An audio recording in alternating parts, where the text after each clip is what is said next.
Everyone. I'm so happy that you are here. My name is Melanie Bickett, and I am the ELEA Membership Director. And I'm filling in for Corey Newman, our Executive Director today. But I want to say a huge thank you to Deacon Jessica Hacker for joining us today. She has expertise in grant seeking that I know is going to be very valuable to every one of us here. And I also want to say a special welcome to all the members of the Lutheran Outdoor Ministries, as well as the ELEA who are here with us today. And we're so thrilled to have you to join us in this very informative session. And I believe that through today's webinar, you're going to be better equipped with the knowledge of grant seeking, specifically for your school or outdoor ministry.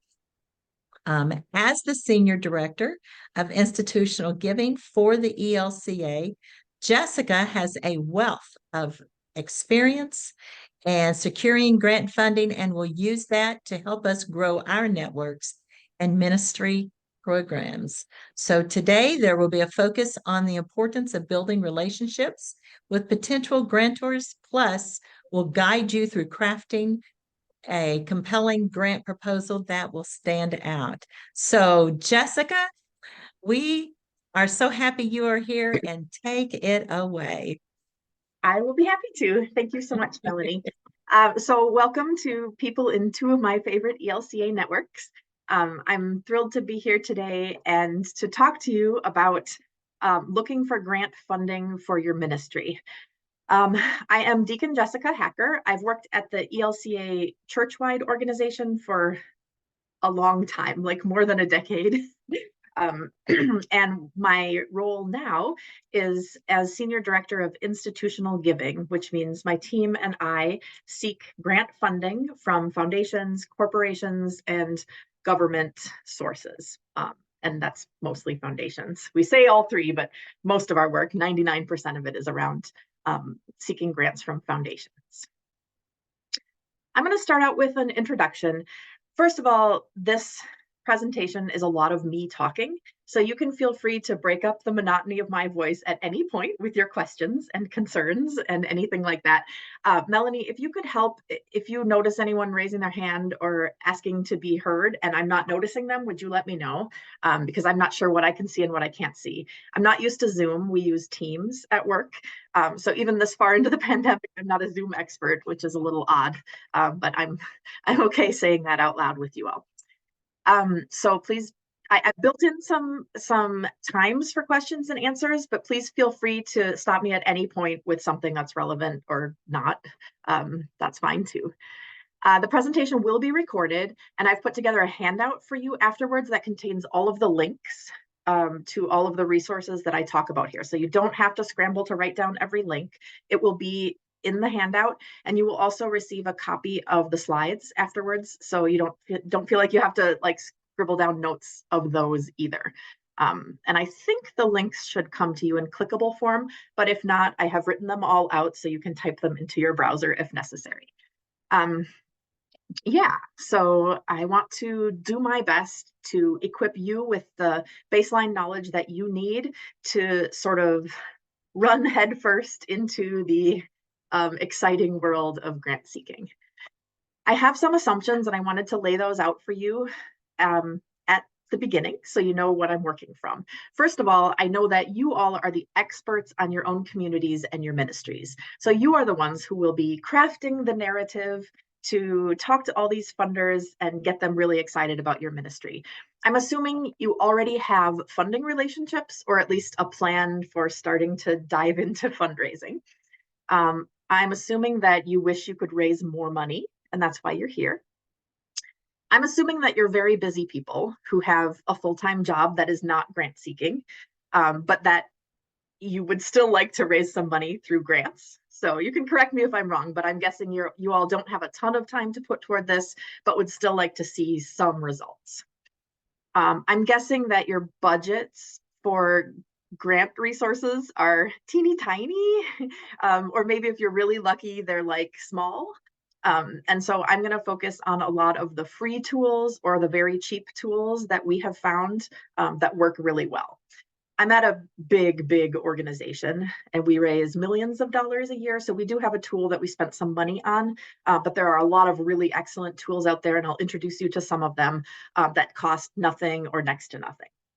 I'm also assuming that you're at the beginning of this journey of grant seeking. This is Grant Seeking 101. So if you are an expert at this, get your $10 back and be done, because you know more than what we're going to be talking about through this. I'm really focusing on the basics, like here's what grant seeking is, here's why you want to do it, and here's like the first few steps you want to take in order to be ready to do it. So that's where we're going to start. I wanted to talk a little bit about why you might want to seek grant funding. And I have these 7 reasons that were put together by Foundation Search at this link here. So I'm stealing these 7 ideas from that blog post. First of all, grant funding can be a stable source of giving.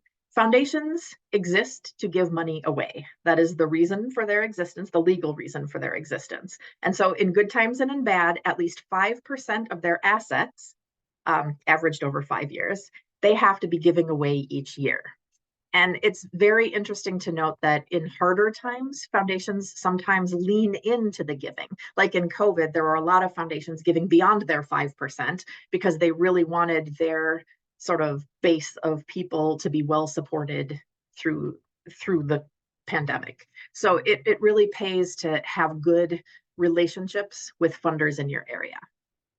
The second one is that it can be a predictable giving stream. Foundations are often pretty transparent about what they want to fund and where they want to have their geographic focus. So they have a lane and they stay within it. So if you can get in that lane, then you are good to go. Grant funding can be a low risk and low cost endeavor. It can be really cheap to dive into the idea of seeking grants for your organization. You don't have to subscribe to high cost tools to make it work. This is not like putting on a gala. It's not expensive like that. It's not time intensive like that. The next one is low effort, and I laugh at that every time because it's not low effort. It's not easy to write about yourself in a persuasive way and to tick all the boxes, but it is low effort in terms of what it maybe used to be, because there are a lot of new tools that are available, a lot of online databases, a lot of information aggregators that are available to you even for free that do some of this work for you. So it's really nice to know there are places you can go to find lists of organizations that might want to fund you. I mean, it's not quite that easy, but there are ways. There are ways. Growth is another factor. Foundation giving is trending upward each year. And in the United States, foundations give tens of billions of dollars a year. And I personally would love to see Lutheran organizations get a bigger slice of that billions of dollars. Grant funding can lead to increased credibility. When you have a positive relationship with a funder, other funders notice that, and then they might want to fund you as well. And finally, you might want to seek grant funding just to diversify your funding sources. Oh, hey, Joel. Just like you want to do in your personal financial life, you want to make sure that you have your investments in a variety of places and that your revenue is coming in from a bunch of different places, so you know you're a little more protected from the whims of the economy. So it makes a lot of sense to seek grant funding, is what I'm trying to say there. There are different kinds of grants out there. There are government sources, there are corporations that give grants, and there are foundations that give grants. I've got all these arrows on the foundations because that's my particular area of expertise. We'll touch a little bit on corporations, but for the most part, I know about foundations. Government grants are a whole different beast. And if you want to dive into government grants, I bless you and wish you well. But today you'll learn about foundation grants from me for the most part. There are, within foundations, there are many different types. We have community foundations, donor-advised funds, private foundations, congregation foundations, and family foundations. I'm going to start at the bottom of this list, I think. Family foundations are usually smaller foundations that are named after a family, and the people who work for these foundations are, for the most part, not paid. They just have a chunk of money that they want to be giving out. And a family foundation really relies on having a good relationship with that family. Congregation foundations are foundations that are at congregations. And in this instance, in this group, we might focus on ELCA congregations. So there are many congregations that have what they might call a foundation or a mission endowment fund, where they grant money out of periodically, usually each year. So if any of the congregations that you partner with or that are even near you have a foundation like that, you can usually find that on their website. It is a great idea to apply for that, for funding from that foundation. Private foundations are a little bit like family foundations, but like orders of magnitude larger sometimes. Private foundations are the large foundations that have been founded in the past by someone wealthy, like a Rockefeller or Annie E. Casey or Bill and Melinda Gates Foundation. And they are so large that they have an infrastructure. They have a team that works at that foundation. They have program officers. They're very good at giving out money, and they have expectations that kind of go along with that heightened quality. So you want to bring your most professional game when you're talking to a private foundation. And then there are donor advised funds and community foundations. Now here we're back to the local scale of things. A community foundation is, as it might sound, a very like hyper local type of foundation.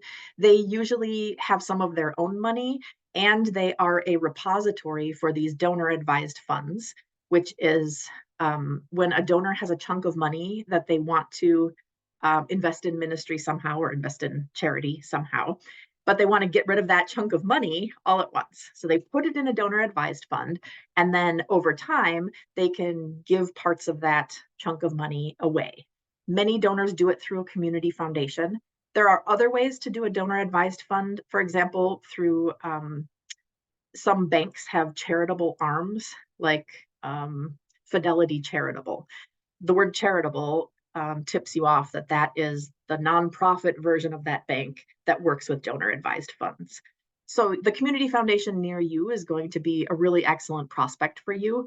And if you know any donors that have donor advised funds in that community foundation or anywhere else, they will be good prospects for you as well. Just a couple of different vocabulary words and acronyms that I'd like you to be familiar with as we move forward. NPO is a nonprofit organization, and NGO is a non-governmental organization. NGO is used more on the international scene, but either way, you are an NPO/NGO.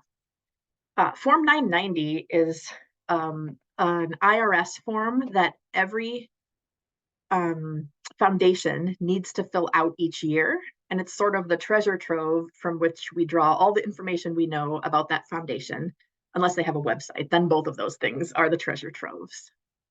CFR stands for Corporate and Foundation Relations, and that's my job. I work with corporations and foundations and build relationships with them. CFR is the more common acronym. My team is called Institutional Giving, which is another way to say CFR.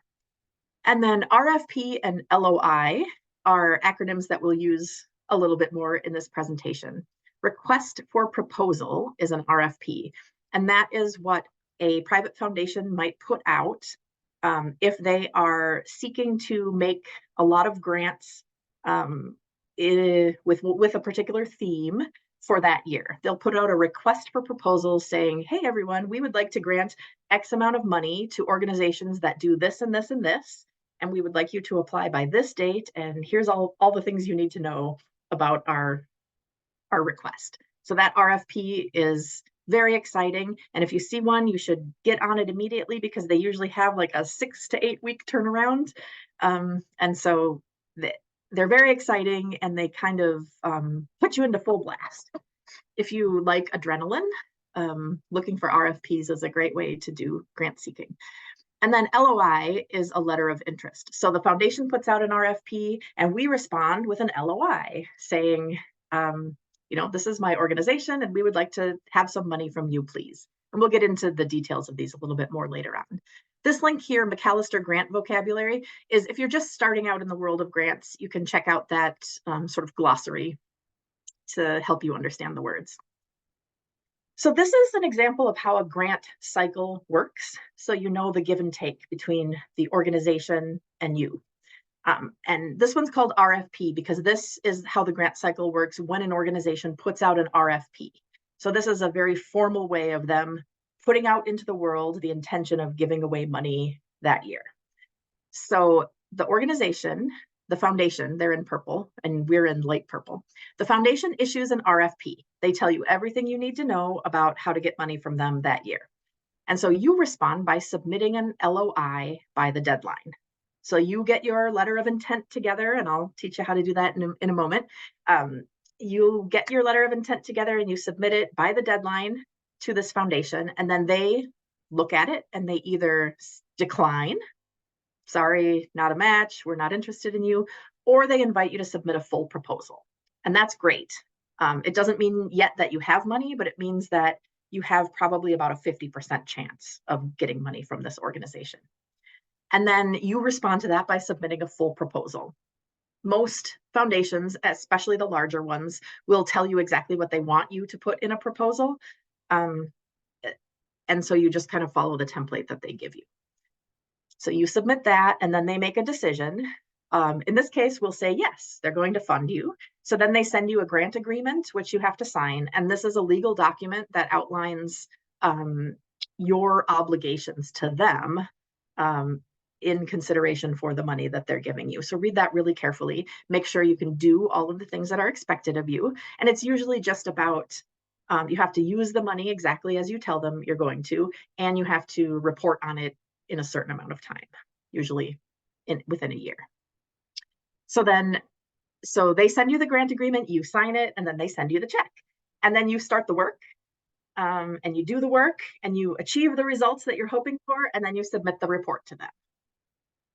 So that's how it looks when an organization issues an RFP.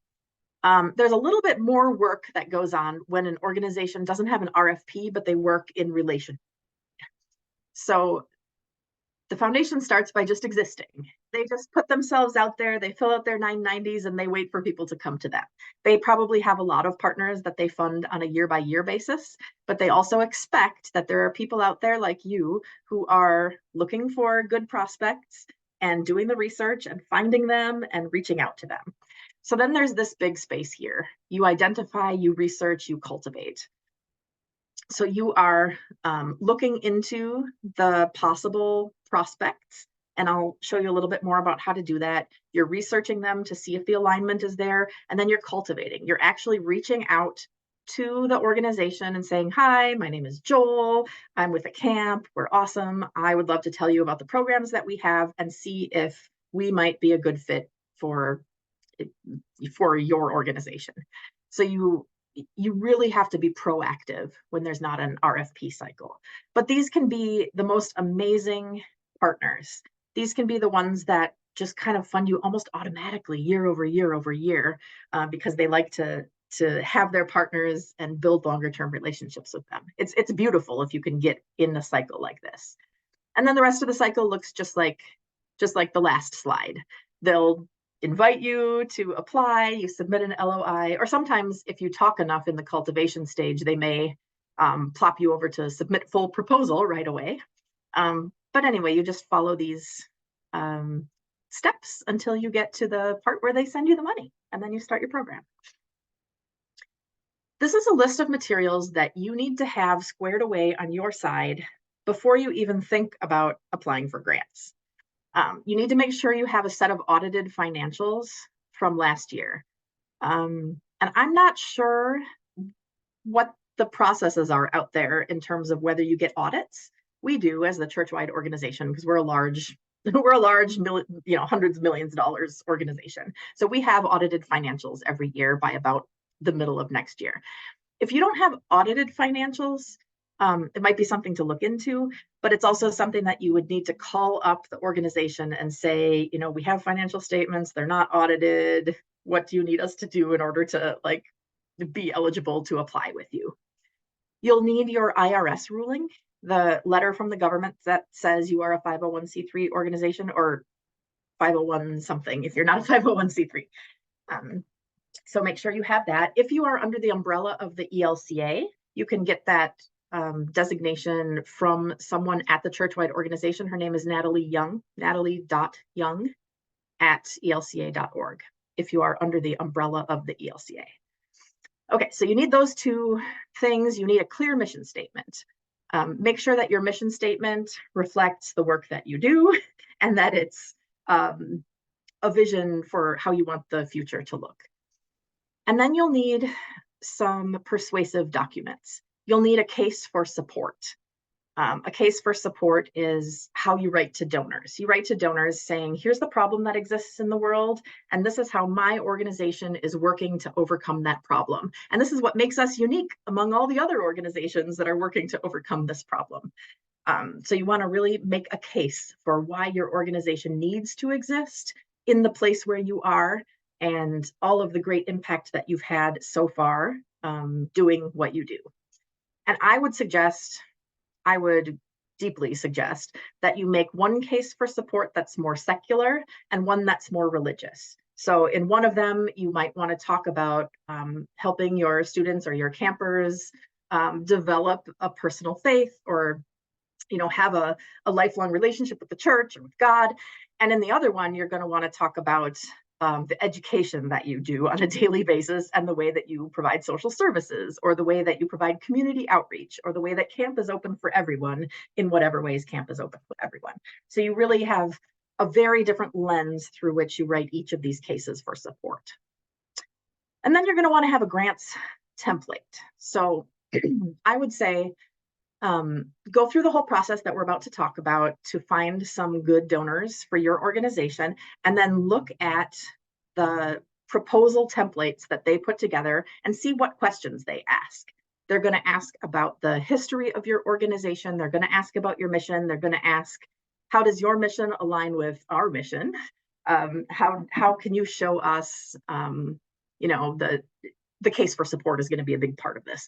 But how can you show us that the work that you do is worth investing in?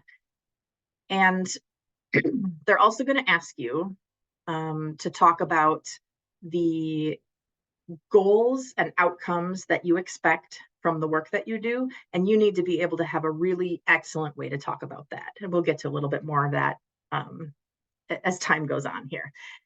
For project-specific asks, meaning you're not asking for general operating support, you're asking them to support like one particular week of camp or one new curriculum at school, then you'll want to have a project idea that has goals and measurable outcomes, that is very data-based. You're going to want to have some impact stories that you can share as well, but think like a data person in this one. And you'll need a specific project budget that's hopefully very close to how you're actually going to spend the money, because they will expect that from you. I put on this slide two different links, and each one is a link to a webinar that is posted on YouTube, so it's free for everyone to watch. The first one is how to communicate your impact to secure grants. And the second one is how to write a grant proposal narrative. So both of them will help you putting together a case for support and a grants template where you gather together all the questions and answers that you think are going to be relevant to your applications.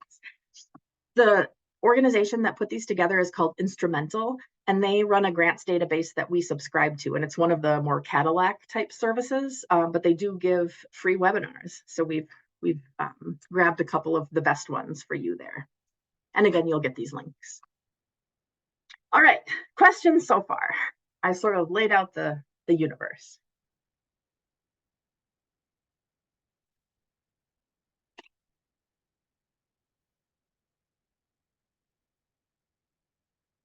If you're asking a question right now, you're muted. Okay, no questions. We'll move on to part two. Part two is, where do you find the organizations and vet them? How do you vet them to make sure that they are in alignment with you and that they are a good fit for you to spend your time working on an application?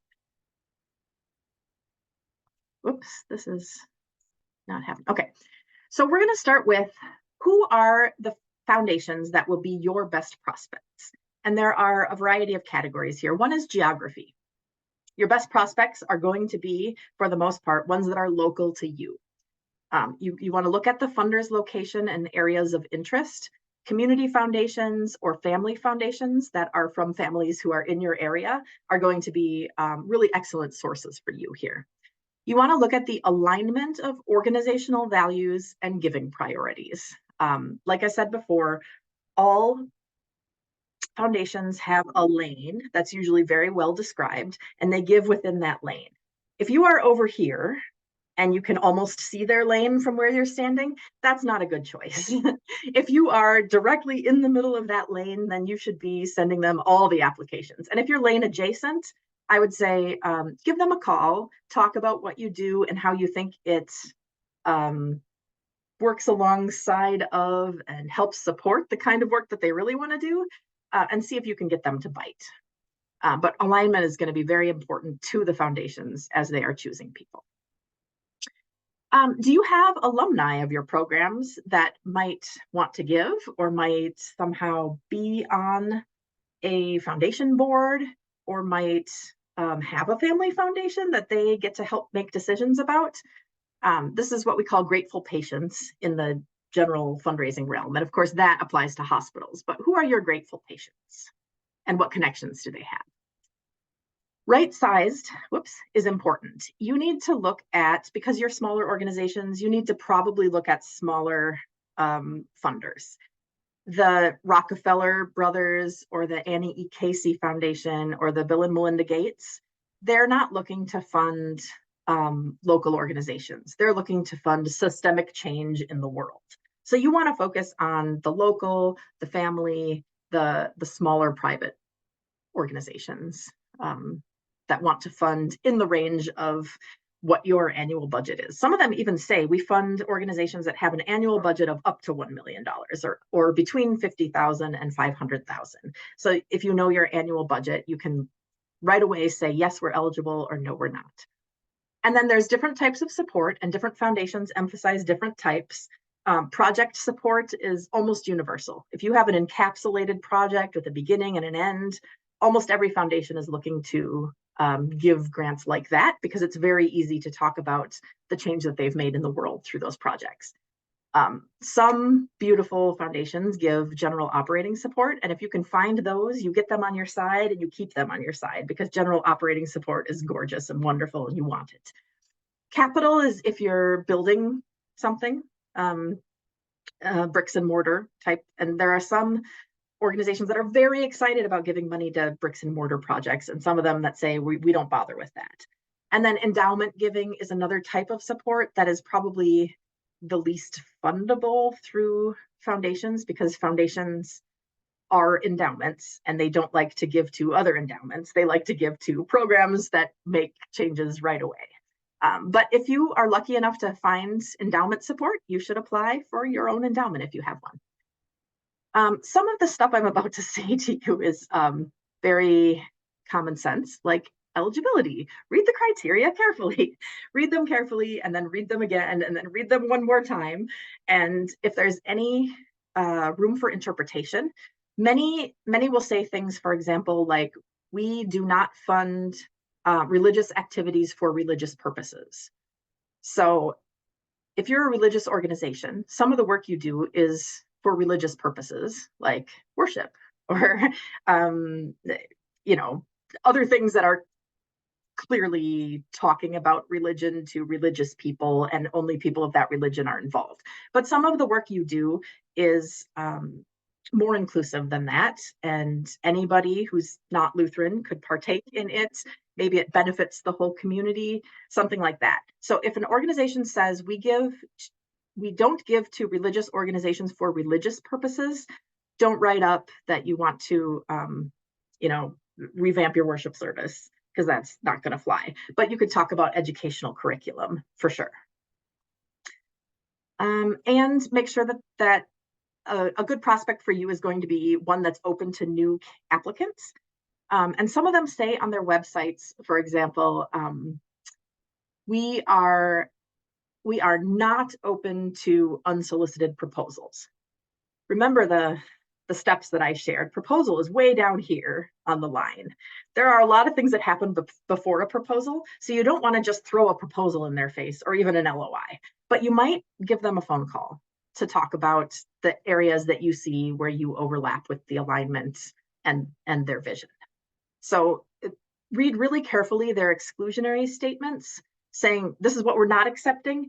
They may not be saying, don't ever talk to us at all. They might just be saying, well, don't just jump into something until we have a relationship.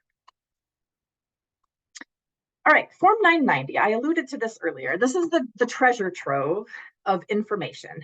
Every year, each foundation is required to submit this tax Form 990, and it shows all kinds of information. It shows the missions and programs that they run themselves. It shows the organizations that they support. It shows how much money is in their endowment and how much of it they give away and to which organizations and where those organizations are and how much each organization got. It's a bunch of wonderful information that you wonder when you're approaching someone, like, how much should I ask for? And do I even have a chance? So the 990s are really where it's at. And there are a lot of aggregation tools that have made beautiful interfaces that are a lot easier for users to approach at this point. So you don't necessarily have to go on the 990s yourself and be searching all of the tax forms to find the relevant information. There is a link here to a great explanation of what a Form 990 is. So you can click that link later on if you want. But I would highly suggest using these grant databases that we'll be talking about as time goes on here. All right, so now I'm going to introduce you to a whole bunch of free resources, free $0. Everyone can do them. They're available to everyone regardless of your budget. Number one, your local library. You could just go in and ask a librarian, what do you know about looking for grants? And they may be able to tell you things. They may also have some subscriptions to some of these paid databases that could help you get some premium information for free. They also might happen to know if there are local philanthropists that hang around in library circles that might be a connection to you. So library, talk to a librarian. That's just a good thing in general. You should talk to the librarian. You can find your local community foundation at this link here. And your local one will probably be located in the nearest big city to you. You should look at your boards and volunteers as resources. They may not be super wealthy themselves or super inclined to giving. If they are, you should be asking them for a gift, obviously. But they may be on other boards. If they're on your board, they might be on another board. They might be on the board of a foundation. They might be on the board of an organization that just got a gift from a foundation that might be interesting to you. And you can also ask your board and your volunteers and any of your donors if their employer has a foundation and would match their giving. A lot of employers, sort of larger corporate employers, do match employee giving. So the employee gives you a gift and then the employer matches it, usually 100%. So the employee's gift is doubled through their corporation. That's a really handy resource. Go to the local bank and talk to the trust officer and see if there are any trusts that the bank is in charge of giving the money out for. It happens more often than you would think, and the trust officer would have all kinds of information about how to ask for that money. Look at the big employer in town. Chances are they do a lot of giving within that community. And then look at other community events and see what the signs say, who sponsored that community event, and maybe go to them to sponsor one of your events. There are a ton of ways to prospect online. Before I knew much, I just started by Googling foundations South Dakota, and there was a whole big list of foundations in South Dakota. So that's something you can do. You can Google a corporation. You can say like Target Community Grants or Target Corporate Sustainability is another way that they sometimes talk about it. So just use Google. It's there. It knows a lot. Search. You can look at similar organizations. Think about the other camps in town or the other camps, not far away from you, or the other schools in town. Look at their newsletters and their annual reports and see who is funding them. And then reach out to those organizations and say, hey, I have a similar mission. Maybe you're interested in funding me too. If you want to dive into government grants, you can go to grants.gov. Again, I bless you, I wish you well, and I have nothing to add. There's a site called ProPublica Nonprofit Explorer, where you can look at the 990s for every foundation that puts out a 990. It gives you the most updated one, and if you look on the site for that organization, you can find all of their 990s if you're interested in knowing like what has been the trajectory of their giving over time, for example. But again, this is for the nerds in the group looking at the 990s. I would suggest if you're a beginner to look at some of the aggregation sites that do the work for you. All right, more places to prospect online. Now we're getting into some really good stuff. These are the databases that have been pulled together by folks out there. Impala is a fun one, impala.digital. It's not .com or .org, it's .digital, which is interesting to me. The mobile site does not work very well on Impala, so try to go from a laptop or a PC. You can look up grants that have been given or received by any organization. So it's got a nice interface, it's pretty user-friendly, and it's free. There is grantsforus.io. Again, that's how you get there, just grantsforus.io, enter it into Google, it'll pop right up. They put out a free newsletter every week that has some pretty excellent leads.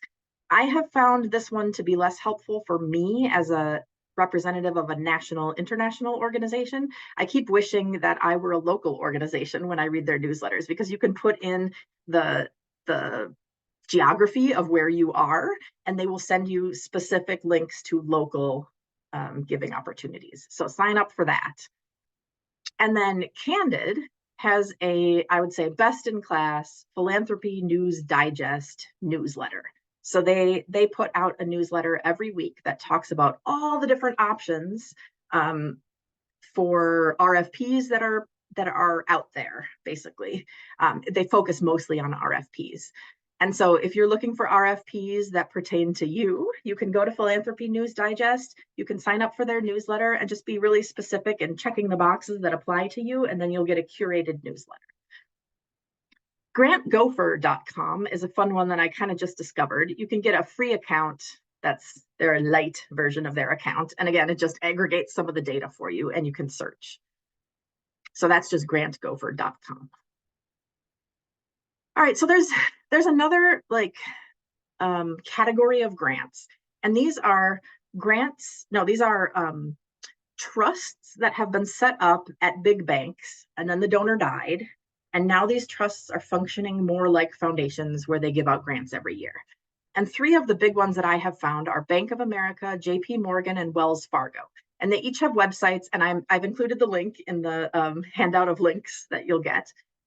Each of those has a website where you can go in and put in your geography and your sector of work, and they'll pop back a list of potential foundations that you can apply to through their bank.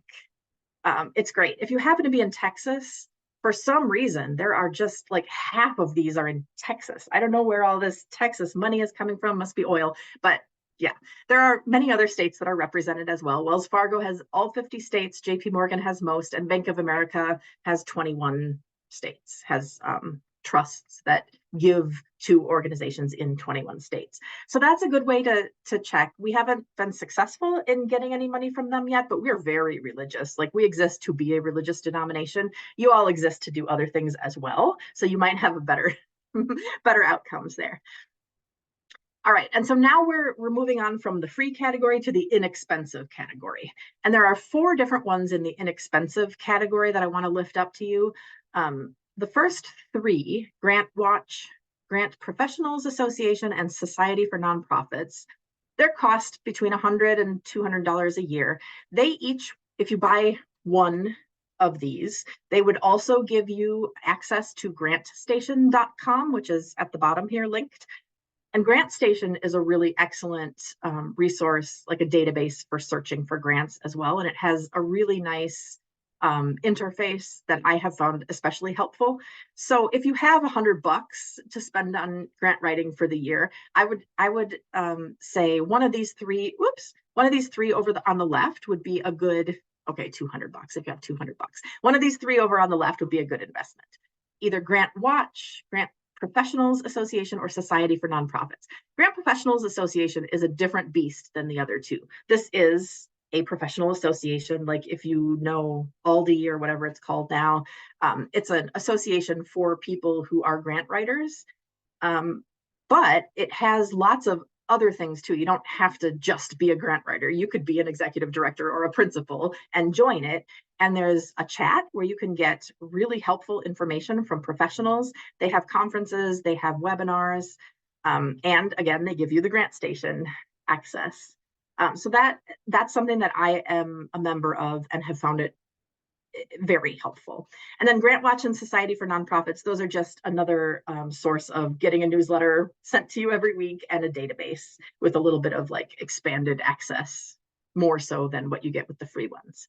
And then Grant Gopher, I'm putting this on here. I have not tested out their paid subscription, but it exists. So I'm putting it there and it's the cheapest. So. All right, those are the inexpensive. Then there's the gold standard tools: Instrumental, Foundation Directory Online, and Foundation Search. Foundation Directory Online is the one that many, many libraries subscribe to. And so you could potentially have access to this. I'm on Instrumental. And if you ever have questions about, like, I need some information about a specific foundation and I can't find it, you can reach out to me and I can look in Instrumental and see if they have anything that maybe you don't have. I would say most of the information on Instrumental is aggregated from the 990s that they've done over time, plus the website. So there's nothing really secret about it, but it's well aggregated. All right. I am talking a lot, y'all. Okay, let me see the time. 4:44, halfway done. We're good. All right, general guidelines for research, for identifying and researching potential donors to your organization. First, be methodical. Stay as organized as you can. Keep track of something that you have already researched, something you have not researched. Keep track of the results of your research. You'll want it later. Be proactive. Go ahead and make that phone call. If you're on the fence about whether or not there's fit or alignment, call and ask. The worst they can say is no. Listen to public radio in your location. They have a lot of sponsors, and I like to listen to which foundations are named and then look them up and see if I might have any alignment to that foundation. Subscribe to all of the foundation newsletters of any foundation you think might be a good fit for you. Their newsletters will be very, very helpful. If you don't have any time to do this, do you have the budget to get an intern maybe to do this, or hire a summer staffer to do this, or something like that? And again, ask everyone, make sure you're uncovering every rock in terms of who do your board members know and who would they like to bring into the fold. Okay, heading into part two about, end of part two. Questions now about prospect identification and research.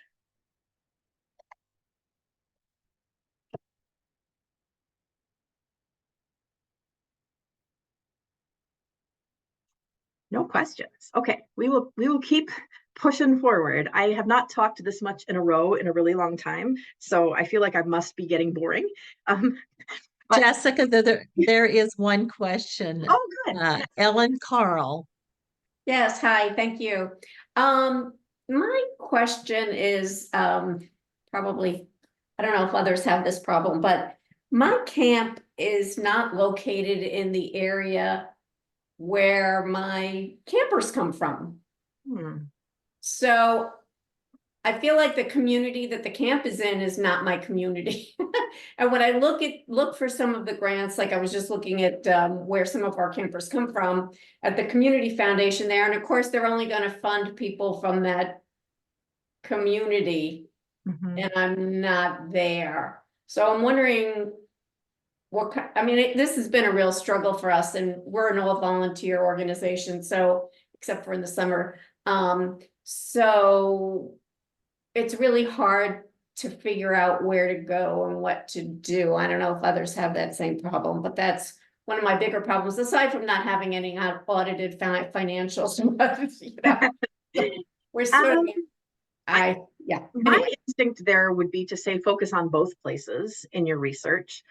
You may be able to make a case to the local organizations in the place where the camp is. You don't have to say that the campers don't come from there. You could just talk about the camp in this location, and maybe you offer some services to the community around the camp. Then I would stress those. For local organizations where the campers come from, maybe your best bet would be congregational endowments or congregational foundations where your campers come from. But there may also be private family foundations. I think if you just kind of be persistent and keep going in your research, you'll eventually find the right match. okay. All right, thank And you. there are some that don't have geographical restrictions too. Or you might find a geographical restriction that says, say, the state of Michigan. And if your campers are coming from Michigan and going to a different part of Michigan, then they got Then you're in. Yeah. Okay, thank you. Mhm.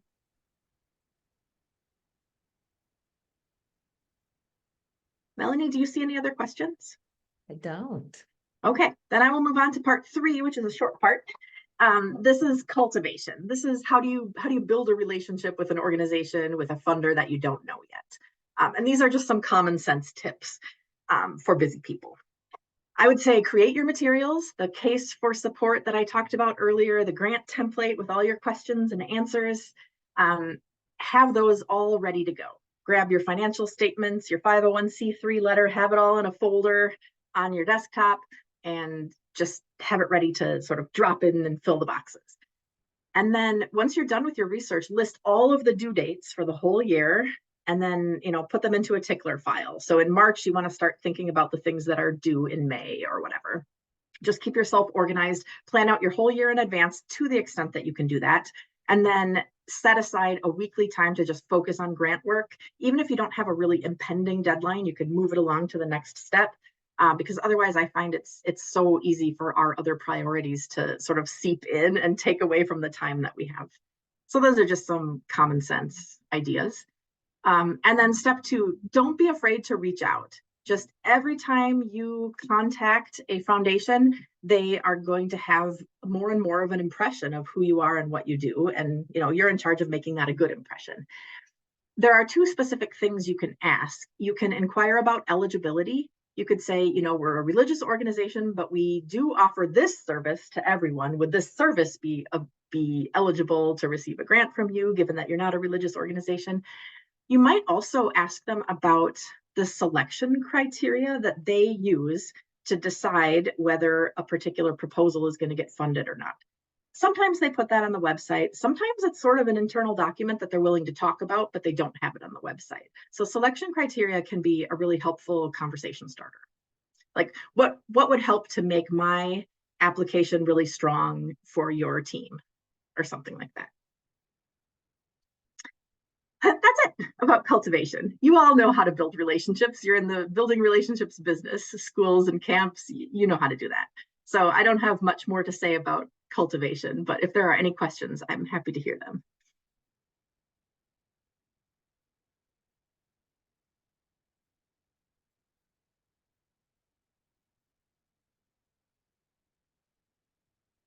I don't think there's any more questions. All right, we're going to move on to part 4. Jessica, which is can I just jump in real quick? Oh yeah, hi Joel. I just wanted to say, some of the best opportunities I've had is when I simply ask a donor, who else should I be talking to? Who else would love to be part of a gift like something like this? And that's been huge. So you mentioned board, volunteers, etc., but in the context of a conversation with a donor, that's been great for us. That's a great suggestion. And you can ask them, what other individuals should I be talking to, and what other foundations should I be talking to? Foundations know each other as well. All right, so solicitation, how to write a proposal and how to ask for the gift, how to close it and bring it home. There's one sort of concept I want to teach you about, and it might be something that you're already using in your annual planning and reporting, but it's called a theory of change or a logic model. So Maybe some of you are already familiar with this, but if not, welcome to your orientation on logic models or theories of change. And what a theory of change does is it shows how your organization does work that leads directly to positive outcomes in the world. I'm sure that it's all going to feel like common sense, but organizations like to see it, foundations like to see it organized in this way. And when you do a good theory of change, it helps you to write clear, measurable, specific goals. You've heard of SMART goals: specific, measurable, achievable, relevant, time-bound. That is of ultimate importance when you are writing a grant proposal. They are going to measure you. They're going to evaluate you based on the measured results that you are promising to achieve. Even if you have no idea what results you're going to achieve, you make shit up. And then you figure out how to make it happen. You will make educated guesses on what the outcomes of your programs will be, but they need you to make those guesses, and they need you to count the things that you have not done yet, but you will be doing. It's a skill that requires some internal gymnastics, but you will get there, and hopefully I will help you get there. So this is one example of how a theory of change works. You start with resources or inputs. That is, what do you have at your organization that makes your programs run? You have people, you have at camp and at school, you have the campuses where you run your program, you have curricula. Those are the inputs and resources that you start with. And then the other part of your planned work, 1 and 2 are your planned work. These are the activities that you're planning. So up here it says, if you have access to them, if you have access to them, then you can use them to accomplish your planned activities. So you have access to these resources of staff and curriculum and space, and you plan your activities. And your activities lead to outputs. Outputs are things, they are tangible.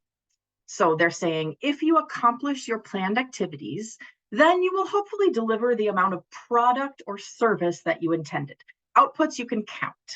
So outputs are, we had 400 students this year who, I don't know, got test scores, or well, however you want to assess your students. Or we had 360 campers this year, or we gave out 50 scholarships this year. Something you can count, a tangible thing. And outputs lead to outcomes. If you accomplish your planned activities to the extent you intended, then your participants will benefit in certain ways. So because of the 50 scholarships that we gave out, these 50 people who come from lower income families were able to experience our camp or school, and their lives changed in the following ways. Those are things that you can't necessarily count as easily. It's not the number of scholarships given out, it's lives changed because of the number of scholarships that we gave out. So this is a little squishier, and that's why we have to put it in a nice box to make it data. And then your outcomes lead to impact. So if these benefits to participants are achieved, then certain changes in organizations, communities, or systems might be expected to occur. So this is the biggest ripple effect. How are you changing society by running your programs and giving out your scholarships? And I'll go to an example next, because this is very theoretical. All right, a simplified theory of change for an organization that seeks to create long-term employment for people who are having trouble getting a job for whatever reason. So we're going to start, notice, we start with number 5 when we're building this. We start with the impact you're trying to make in the world. The impact you're trying to make in the world is secure and stable employment for a group of people. So then you back up and you say, okay, well, in order to secure long-term employment for people, here are the outcomes that we're going to put in place. We're going to make sure that the participants have marketable skills and that they know how to behave appropriately in the workplace. And how are you going to do that? You're going to do that with the outputs from your program. And the outputs are internships. You're going to have 50 participants, and they're going to serve internships. And the internships are going to give them those marketable skills and teach them the appropriate workplace behavior. Great. Those are the outputs. Which activities do you have to do in order to reach the output of participants successfully serving internships? First of all, you need to train your participants on what to expect in the workplace and what workplaces are expecting of them. You need to do skills training so they have the computer skills or whatever other skill to go into this workplace. And you need to train the employers on how best to use the interns and create internships that are learning activities for them. And then, of course, in order to achieve these activities, you have to have all the inputs. You have to have the staff, you have to have the curriculum, you have to have the space. So this is a simplified theory of change. Is it kind of making sense going from, inputs to impact, and then going backwards from the impact you want to make in the world to the inputs and activities you're going to do to kind of make that happen? Is this all making sense?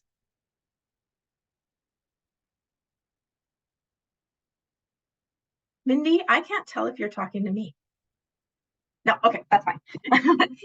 If anyone has questions on a theory of change, I would love to talk to you about it. But basically what you need to show a foundation is that you've gone through this in your mind and that you are building activities that lead to concrete outputs, and those outputs lead to concrete outcomes and impact in the world. And that is the goal that you're trying to achieve. And so you're going to say, we're going to achieve this goal by doing these activities leading to these outcomes. So you need to be able to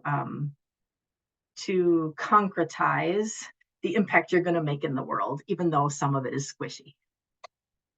All right, so here's a sort of magic objective statement that you might want to put in some form in a proposal that foundations just eat up.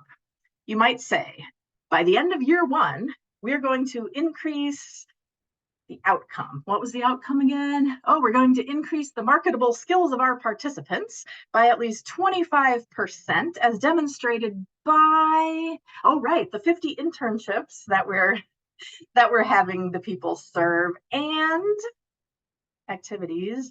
We're going to have 35 trainings on this and this, and we're going to meet with 25 employers to educate them on how to use interns. So numbers, put numbers to things. Even if it feels weird, put a number on it. It will feel weird at first if you haven't done it before. And so here's how a filled out statement sounds. And this is from a random made up organization. By the end of year 1, increase the percent of the city of Merced's low-income senior citizens receiving hot meal deliveries by 25% or more, as demonstrated by, and these are the things they're going to count, the number of completed applications, number of new hot meal deliveries, number of new zip codes served, and number of senior citizens, affordable housing complexes participating. Those are all very countable. A foundation looks at this sentence and they're like, ooh, I know exactly what they're going to do and what they're going to achieve by it. And then we can take credit for that work. Score. We're going to give them money.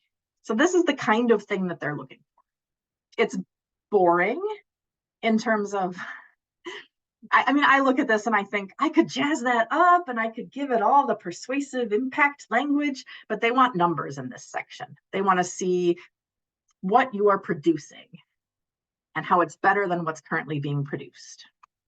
All right, a couple more sections here, and then we're done. And time for just questions. And we're only an hour into things, and we still have 30 minutes left. We're doing great. All right, the anatomy of an LOI. An LOI, again, is a letter of interest. This is often the first written materials you might be sending to an organization, either because they have an RFP out and you're responding to it, or because you've gotten far enough along in your conversations with them that they're ready to hear from you in writing. So, hey, every time I click, it moves. So the first thing you could include, and this is if you have a longer amount of space to use it for an LOI. Sometimes they say a 1 to 2 page letter, but if they just say an LOI in general, you could include a brief executive summary, just saying, here's the problem we're planning to attack, and here's how we're going to do it, and here's the outcome we're going to make. Just boom, you sign it, you put your contact information. The next section is who is your organization? This should be less than a page. The history of the organization, and in your case, I would say your connection to the community that you're in, or the community that your campers come from. The mission, vision, and values of your organization. Here's where you want to have a nice, concise mission statement.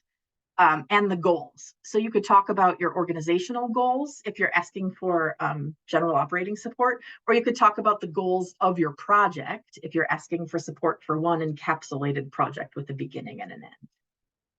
Then you want to add a project overview. So exactly what is the project you're trying to overcome? This is where you put in your logic model. This is where you put in your theory of change. We have this problem. We're going to solve it by doing these activities, and we're going to achieve these outputs, these outcomes, and here's the goal at the end. And then your funding request. If it's just general operating, you can say, we're asking for $25,000 of general operating support. Great. But if it's a specific project that you want funding for, I would say break it down into categories and show them exactly what you're asking for. And then if you have space, you can add a narrative budget. And what a narrative budget is just a verbal explanation of why you need each spending category, like staff. If you have $15,000 for staff, you're going to want to say, we're supporting this staff person and this staff person, and here's what each of them is going to do for the project.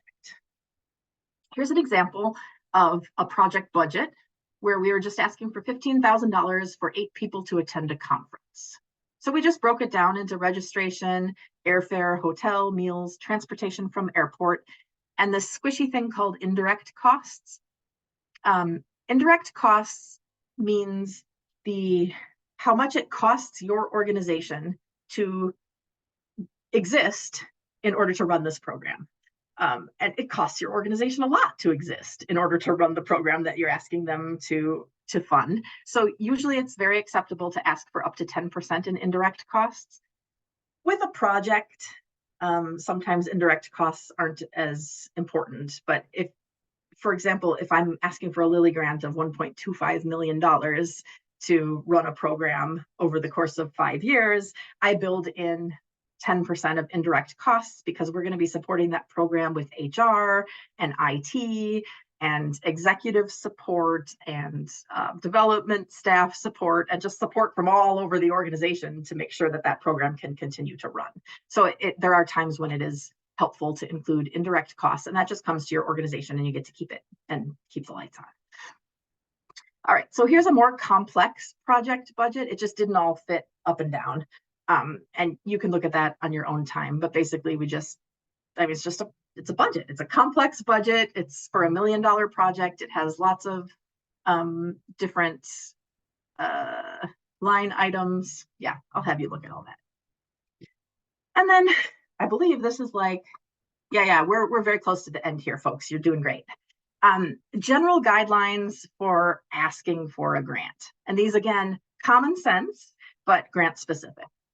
Build a relationship, call them back. If you, just like building a relationship with an individual donor, if you see something that reminds you of that donor, you want to send them a link to it. Something like that. Just keep the relationship going with this potential funder.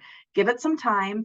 It can take up to a year or two to get through a whole cycle with a funder to get to a place where they ask you to apply. It's not something that happens immediately. If you have projects in mind for this fall, you're probably not going to have grant funding ready for that. If you have projects in mind for next fall, you're in business. Be persistent. Keep your name at the top of their radar. Don't be annoying, but be persistent. And when you get a no from a foundation, you should just pat yourself on the back and say, yes, I'm doing my job. I'm reaching out. I'm asking all of the maybes to become yeses. There will be a lot of no's in your future. You have to ask a lot of times to get that first gift. But once you start getting gifts, it starts getting easier and easier to get the next gifts. It starts getting easier to get the gifts from that same organization because now you're an established partner, and it starts getting easier to get gifts from other organizations because you have some credibility. Be open to possibility. Read an RFP with an open mind. Is this something that our organization does? No, or not yet.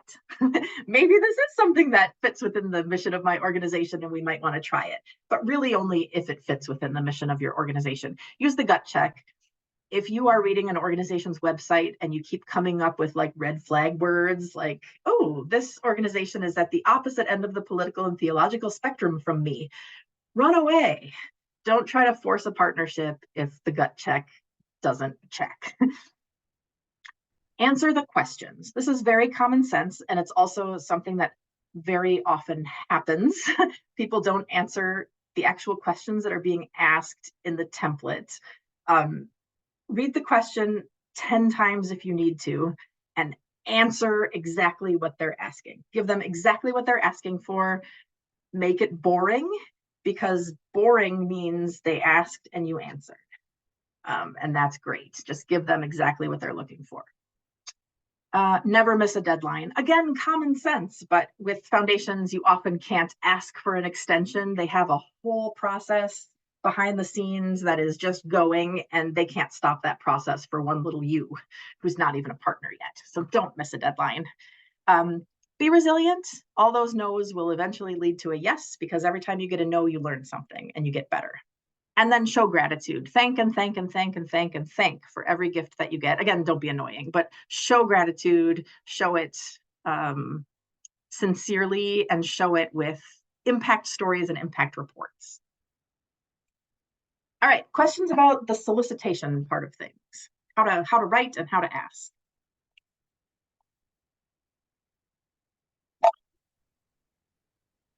Nathan Pyle, si qua nota, he, him, his. Yes, that's me. So I was a part of a Synod team here that we wrote a rather significant grant and sent it out there. I'm always curious, like, what does one of these decision teams look like? From all of the different things that they asked, we answered all of their questions but like, we also kind of recognize that there's probably financial people around the table. There's people that like a good story told. And so like every piece of this grant that we were building, like we were really intentional about thinking about, well, who do you think the person is that's like the financial guys aren't reading the program. Exactly. So Yes. And so you want to put in a little bit of everything. Right. You want to answer each section in the spirit in which it was asked. You want to answer the financial section with financial language. You want to answer the program section with your logic model theory of change, because the program people are going to be looking for that. The introduction is where you want to get really exciting and flourishy and impactful for the people who need the stories. And also, I would say, if you don't know, you can ask. You can call up the foundation and say, this is, again, where you would use that question like, what makes a successful proposal? Or, what are the rubrics that you use? I have been on the decision-making committee for a lot of different grants, mostly smaller. The more significant one was the Fund for Leaders Scholarship through the ELCA, where we give out full tuition scholarships and other kinds as well every year to people who are applying to seminary. And we have a written rubric with several different categories on it, like how Lutheran is this person? Do their responses meet with the sort of expectations and theology that we're looking for? How good a communicator is this person? And we, have a scale of 1 to 5. And how excited is this person to learn? We don't want somebody to just go in there and say, I already know stuff and I'm going to go be a pastor, but we want them to come in, hungry for learning. So then you rate them from 1 to 5 on that. And that's the rubric that we use. So if you can get an organization to share a rubric with you, that's awesome. I don't know that they would, but they might give you some insight into the kind of people that are on the team, and it varies greatly. But I would say that the bigger the organization, the bigger the grant, the more they're going to want you to have a professional logic model. Thank you. Mm-hmm.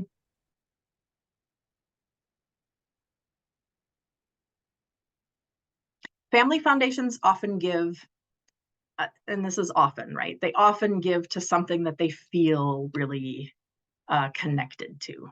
So if you can build a relationship with someone in that family, you're golden. But there may be a math person in that family who wants to see the data and see the numbers. So always give them both if you can. All right, so here's one tip that my colleague reminded me of this morning.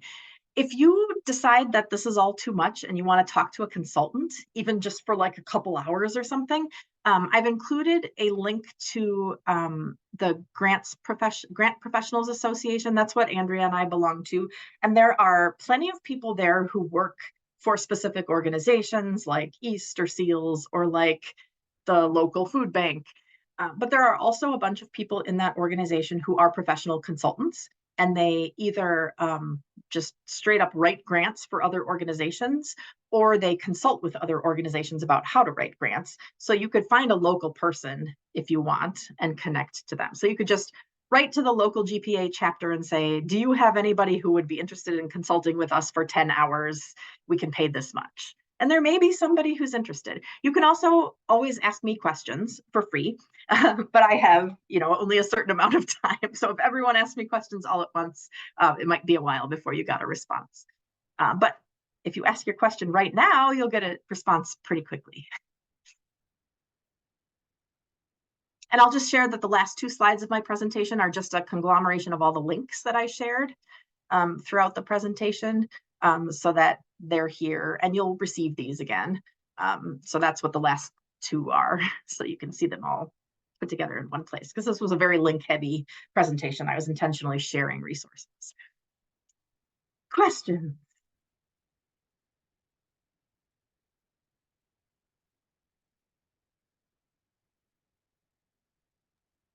Could you put that last page up? I think I saw a couple cameras go up, and I think then The it, there you go. Yes, for Oh those yeah, that wanted. you will all receive this right after the presentation. Yeah. So here, there's 2 of these slides. This is the first one. I'll let it sit there for a few seconds. And again, I touched on all of these during the presentation, so each one has a slide that it kind of goes with. And then here's the second one. That's awesome. Yeah. And you should get a clickable form of this list as well. Jessica, I just wanted to say thank you. All these resources are great. It's so helpful. And I apologize that I look like I was talking to you earlier. My office is in the teacher's lounge. So I'm trying to, I'm fielding all these people. But it was really informative and I appreciate your time. Good. I was doing my best to be as informative as possible. So I would love to hear questions from you now, but if you have a question you think of later, you can feel free to email me. And also, if you have any feedback on this presentation, that would be helpful to me too, because I need to give it to some other groups in the future. So would love to hear what worked for you or what didn't, so I can make changes.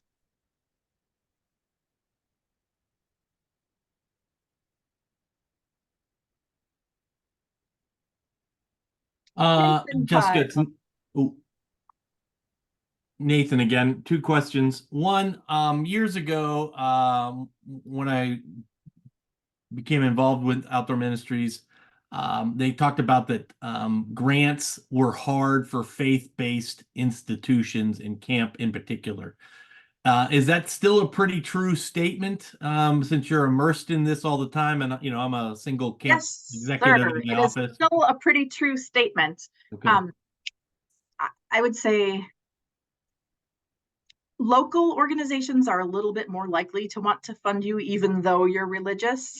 National organizations are probably not likely to fund you, but there are organizations out there that exist to give to religious causes. And in your research, you'll want to put in religious as one of the keywords, or camp or something like that. And there is a sadly small number of foundations out there that prioritize anything around children or youth or leadership development.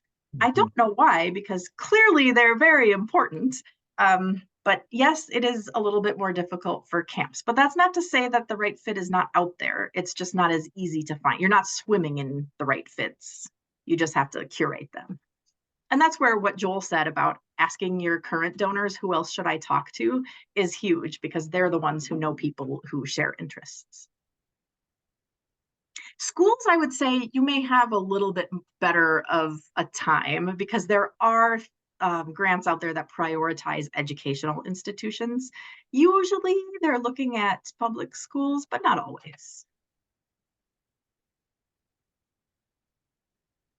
Jessica, my last question, is there a common, grant window times? Like, I'm sure every institution is a little different, but I didn't know, is there across the grant industry, are there typical windows of times when that falls? I would say there's probably a quarterly ebb and flow. So at the end of each quarter, there's often a clump of deadlines. April 30th was a big one for us. There's a lot happening on that's due April 30th or May 1st. Most organizations have 1 to 4 deadlines per year. It's nice to find the ones with 4 because then you can do it whenever you have the time. But the ones that have 1 deadline per year, you just have to figure out how to make your time work.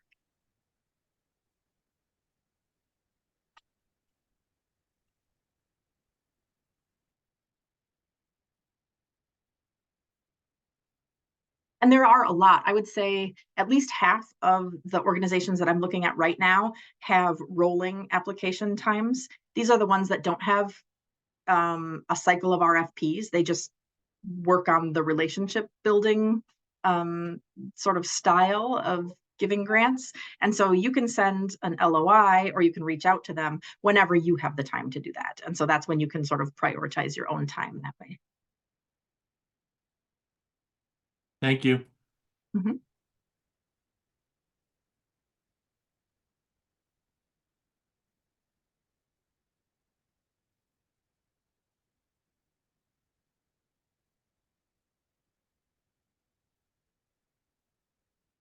Leaving some space for conversation and questions.